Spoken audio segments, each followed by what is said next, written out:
están? Bienvenidos a un nuevo capítulo de En Palabras Simples, un programa que lo hacemos desde acá, desde la Corte Suprema, con la finalidad de acercar los temas jurídicos y expresarlos de manera mucho más clara. Para eso nos acompaña en esta ocasión María José Arancibia, profesora de Derecho de la Universidad Alberto Hurtado, pero también parte del directorio de la Fundación Datos Protegidos. ¿Cómo estás, María José? Muy bien, gracias. ¿Y ustedes cómo están? Muy bien también, y nos acompaña por supuesto también Giselle Morales con un tema que hoy día nos convoca y que es bastante interesante. Así es, porque ¿a quién no le ha pasado que los llaman para ofrecer ya sea un producto, un servicio, una empresa a la cual nunca le hemos entregado nuestro número de teléfono, nuestros datos personales? A mí me ha pasado, ¿a ustedes les ha pasado? A mí también me ha pasado, sí. A los camarógrafos también les ha pasado, a todos nos ha pasado alguna vez. Y esto se debe a la venta de las bases de datos con nuestros datos personales, un tema muy interesante y que aparentemente no es una práctica tan poco frecuente. Para conocer más acerca de este tema, los dejo con el siguiente material y al regreso seguimos conversando sobre esto y qué dice la ley al respecto de esto. Las personas tienen derecho a ser informadas cuando se les incluya en una base de datos, a conocer el propósito del almacenamiento, su procedencia y destinatario. Además, a que su información sea modificada de los registros si es errónea o inexacta. Pueden exigir que se eliminen sus datos personales en caso de que su almacenamiento carezca de fundamento legal. También pueden oponerse a la utilización de sus datos personales con fines de publicidad, investigación de mercado o encuestas de opinión. El 7 de mayo de 2010, Chile firmó el convenio de adhesión a la Organización para la Cooperación y el Desarrollo Económico, que recomienda impulsar la protección de la privacidad y flujo transfronterizo de datos personales, materia ausente en la Ley 19.628. Por ello, se ingresó al Congreso Nacional un proyecto de ley que actualiza esta legislación que data de 1999 a las necesidades de los tiempos modernos. Volvemos entonces después de ese informe para introducir un poco este tema, pero la primera duda que surge es sobre el actual marco legal. ¿Hasta dónde está permitido que estas empresas puedan tener nuestros datos y los puedan utilizar? ¿De cuándo data esta legislación y cuáles son sus límites? Claro, es una pregunta bien interesante porque hay que dar el contexto de esta ley. Nosotros tenemos una ley, la 19.628, que es del año 99. Entonces comprenderás que es una ley que ya está completamente desfasada de la tecnología, de las normas OCDE, de todo lo que existe actualmente.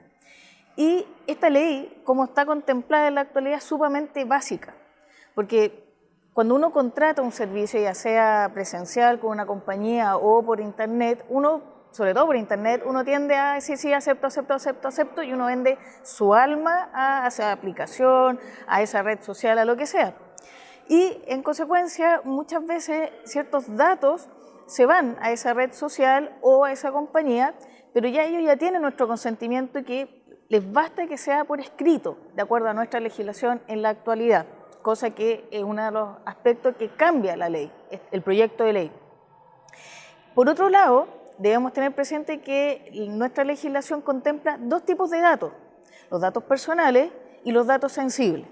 Sobre los datos sensibles, que es el más evidente, nuestros temas de salud, si tenemos alguna enfermedad, si estamos en un tratamiento psiquiátrico o algún tratamiento complejo, todos esos datos que es de carácter sensible no se pueden comercializar en una base de datos.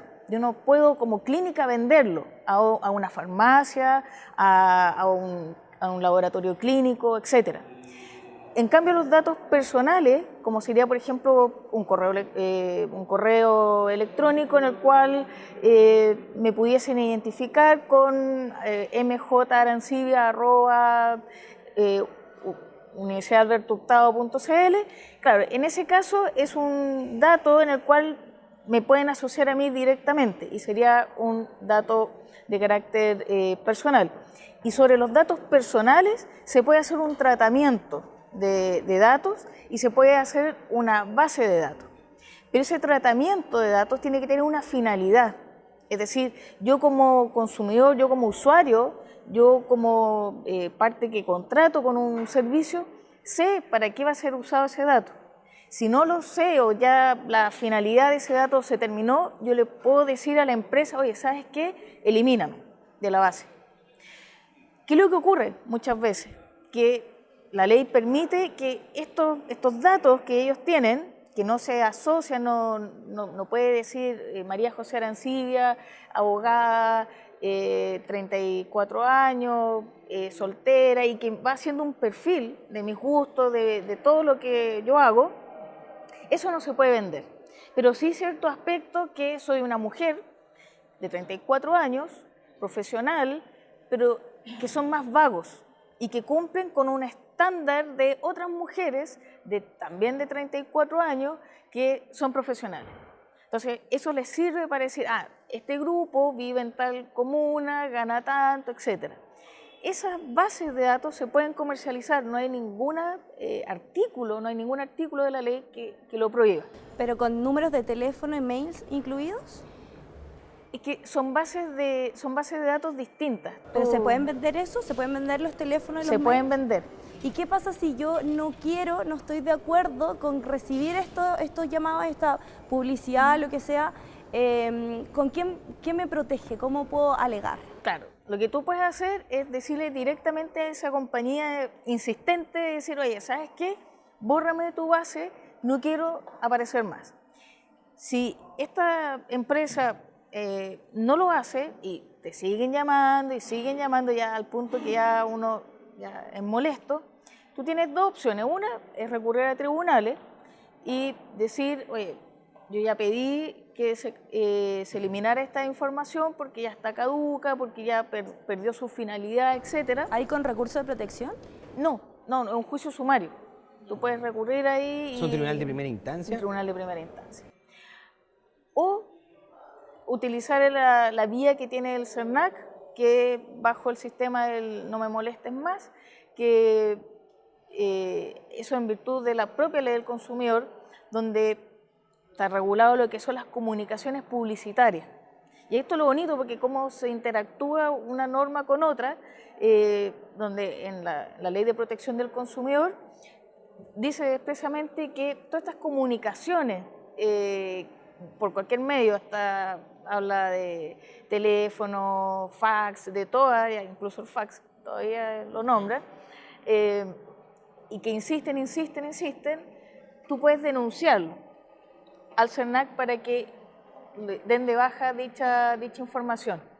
Ahora, ¿cuál es el tema acá? Que las comunicaciones promocionales generalmente son a través de lo que nosotros denominamos spam. Si uno revisa que llegan correos, generalmente son @mail, no sé cuánto, @.com, y te da la opción de suscribirte.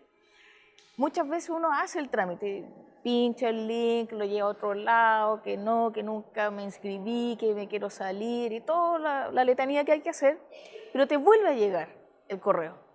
Y en ese caso, ya cuando te vuelve a llegar el correo habiendo solicitado expresamente a dicha empresa que te elimine de su listado, tú recurres al CERNAC llenando el formulario para que se elimine de esta base.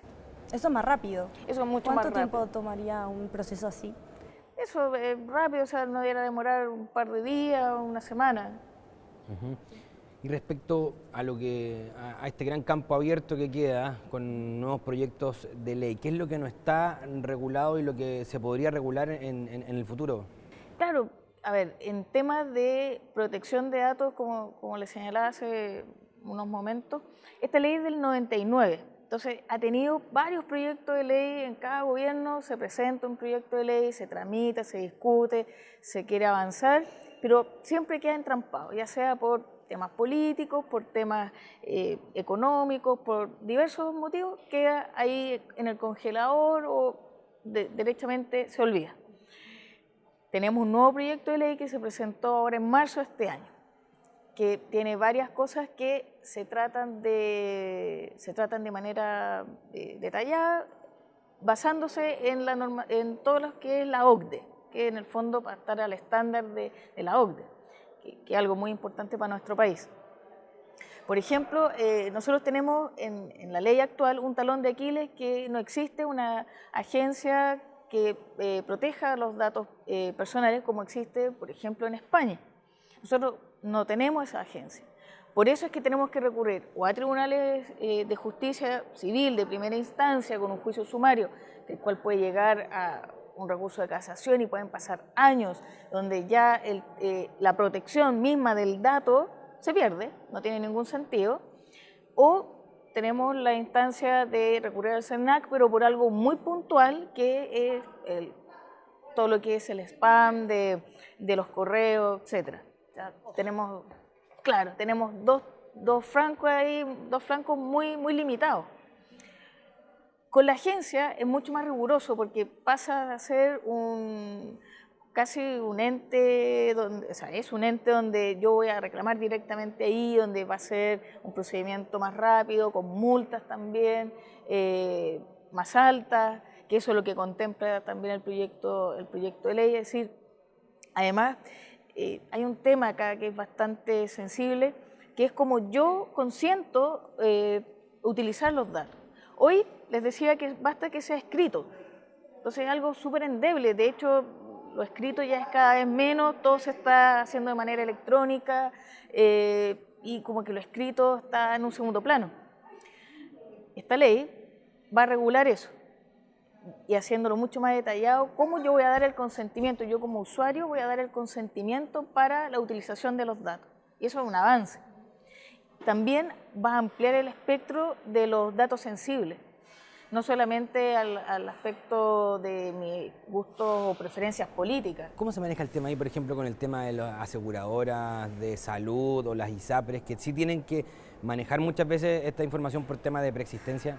Ellos tienen el deber de guardar secreto, ellos tienen un tema ahí también de ético, y la ley contempla que ellos deben guardar secreto por esa información. O sea, no pueden llevarse las carpetas y compartir esa información con otros. Lo otro, el tema de los datos sensibles, lo va a ampliar también a los perfiles biológicos de las personas. Y agrega aparte los datos personales de los menores de edad. Porque si ustedes se fijan, cuando uno saca un bono, en la consulta uno coloca el dedo, ¿cierto? Pero también, si la consulta es para el hijo, que es menor de edad, también debe colocar el dedo. Ahí se produce un contrasentido porque él es incapaz, de acuerdo a la ley. Entonces él está consintiendo que se le puede hacer un tratamiento de datos al momento de colocar su huella. Un tema del que sin duda podríamos seguir conversando porque todavía da para mucho. Recordemos que todavía está este proyecto de ley ahí durmiendo todavía en el Congreso. Pero nos tenemos que despedir. María José, muchas gracias por estar con nosotros hoy día. Muchas gracias a ustedes por la invitación. Y por supuesto, Giselle, también haber conversado este tema tan interesante. Sí, un tema que da para mucho más y que ustedes pueden revisar tanto este material como otros en www.poderjudicialtv.cl. Nos vemos en la próxima.